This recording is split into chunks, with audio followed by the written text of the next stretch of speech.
Alright, this is a video about charging, just some of the problems I've had. I don't want to keep the wheel inside the house, but I want a wheel. So, I was thinking I've been holding it in storage, which can still burn down, but right now I'm testing the EVs. This is a 10 amp, 134.4 volt charger. It's not adjustable, but it's cheaper. It's like $225, something around there. The fast charger, the adjustable one that goes up to 8 amps from Alien Rides, is like 3 something. So save a little bit of money. And the fastest that the Master, any of the 134 volt wheels can charge is 10 amps. I guess it has to do with wattage. Voltage times amps is watts. So I wanted to charge the wheel inside my car, and of course this is going to be while the engine is running, while I'm driving around. I drive for Uber and Lyft, so this wheel will fit right behind my seat in the trunk. So I was going to put an inverter, a 2000 watt inverter, because I need at least a 1500 watt inverter, because 134.4 volts times 10, that's 1,300, just move the decimal, I guess, 1,340, I guess, or 44.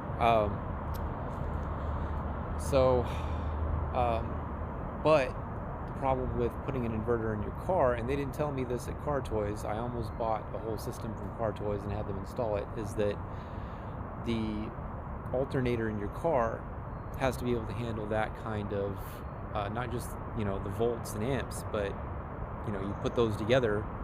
An alternator can put out up to 14 volts. It's around, should be around 13. I'm assuming that's for all cars. And mine puts out between 110 and 120. I couldn't get the clear specs on it.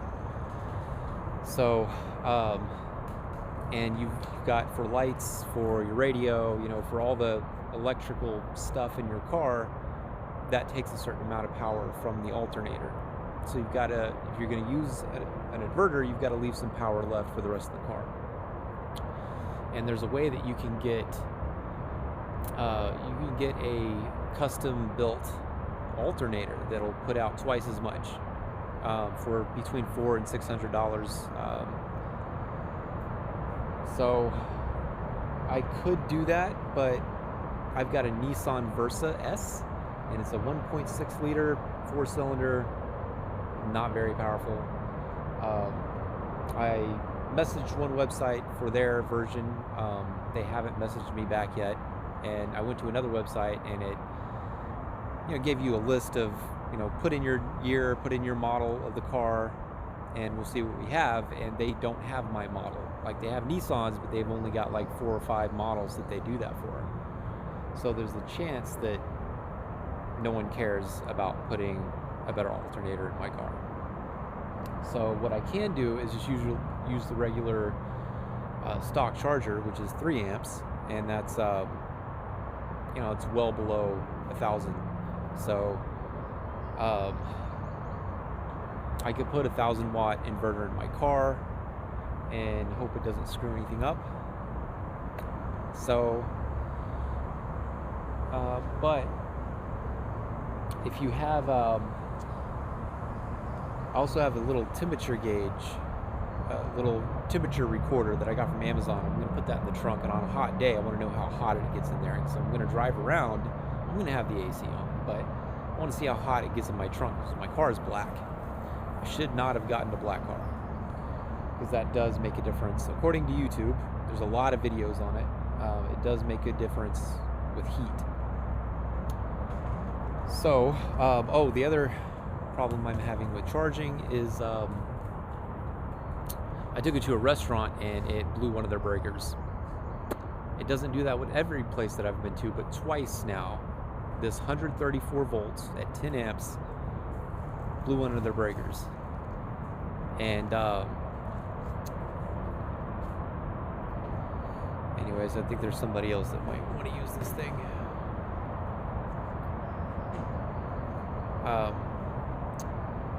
So yeah, that's the problem. I never had that problem even with my super, I got one of the fully adjustable, you could adjust the volts, I think, and the amps. Yeah, the volts and the amps that it charged at.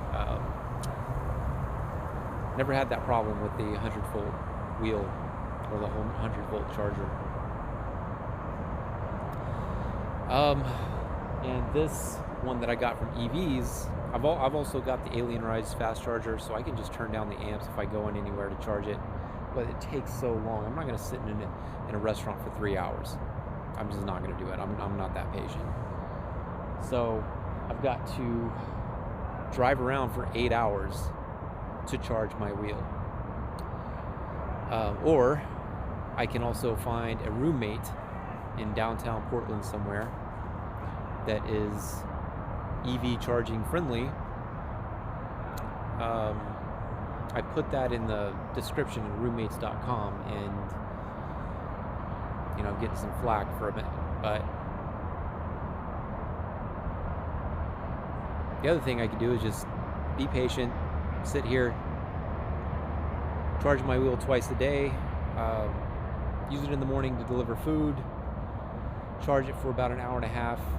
This 10 amp charger might do a little bit better, and then at night charge it again. So I get about 6 hours, I think, out of the wheel. So that's a full 12-hour day. Yeah, there's more, but I'll put that in a different video.